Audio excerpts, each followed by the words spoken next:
A few years ago, after going through my latest spiritual growth spurt, my life changed drastically, including my job, the house in LA, and especially friendships and relationships I had for years. At the time, it was no longer possible for me to ignore the truth that a lot of the friendships and relationships I had cultivated in my life were unbalanced. A lot of them saw me as the parental figure in their life, even if we were the same age or I was younger, and they depended on me to feel comforted and seen. Unfortunately, it was one-sided, where I was doing all the comforting and they were doing all the taking. Anyway, after this moment of clarity, I reached a point where I knew I needed to be free from this dynamic. And so it was time to cut the energetic cord between them and me.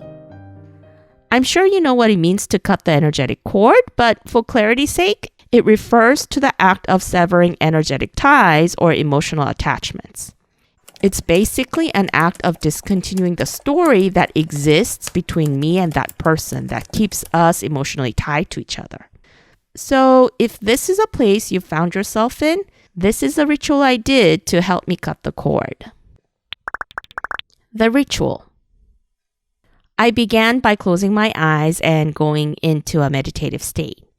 You can be doing other meditative activities such as walking in nature or looking out into a body of water.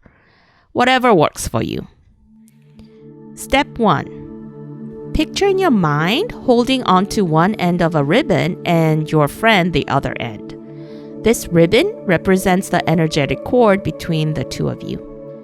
When you see this picture clearly in your head, picture yourself cutting that ribbon with a pair of scissors. Then say to yourself, with this, I acknowledge that it's the end of the relationship as it is. By doing this, you're stating a truth that you can no longer ignore. This is very powerful because as you're stating this truth, you're also letting go of control. You're saying that you're no longer trying to force things to work by behaving differently or making excuses for that person. You're going to let the truth be the truth, and you're no longer going to pretend that things can change. It's an act of surrender. Step 2.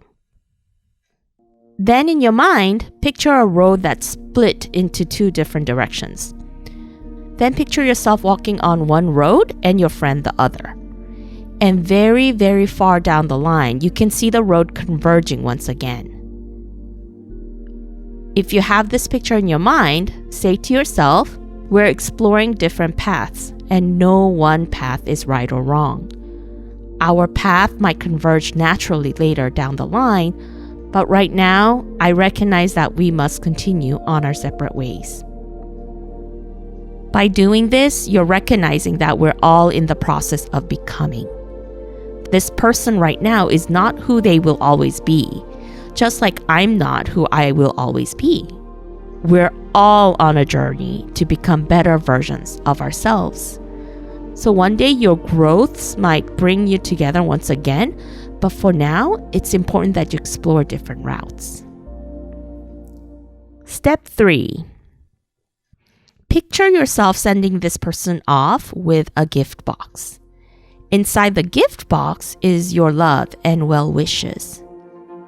Once you have this picture, say to yourself, I can continue to love at a distance. I don't need them to be physically close to me in order for me to love them. By doing this, you're acknowledging that you don't need to be physically close or even in contact with this person for you to continue to appreciate them and the role they played in your life. Step 4, last step. Now, in your mind, picture your social circles with you in the middle. We all have social circles that go from inside to out. In our innermost circle, we have our partner and family we live with and our pets. They affect you the most and are probably in your daily routine. Then the next circle might be your closest friends. Then the next circle might be the friends we occasionally meet and keep in touch with, and maybe our coworkers. Then the next circle might be acquaintances. And then the next circle might be friendly strangers, and on and on. Now, ask yourself, where does this person belong within your social circle? Is it on the third level or even further? Once you have a good idea, picture them there in your mind. This is important because you're basically setting new expectations and behaviors. So let's say you place your friend at the same level as your acquaintances. By placing them there, you're saying that your interaction with them will be similar to how you interact with an acquaintance. When an acquaintance is rude to you, you wouldn't engage, but you just avoid them entirely without giving it a second thought. So from now on, that's how you would act with your friend that you've placed there. This makes things clear on how you should act with this person.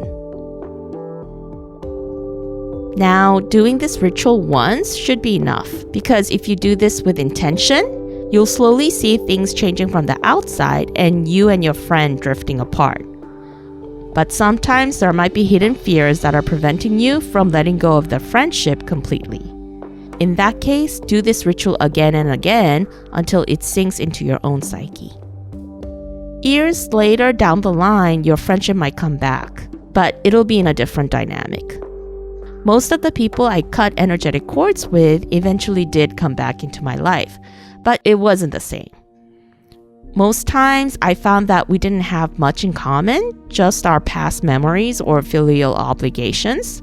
So I let that be and let our friendship or relationship be casual, where we contact each other briefly once in a while and exchange polite niceties.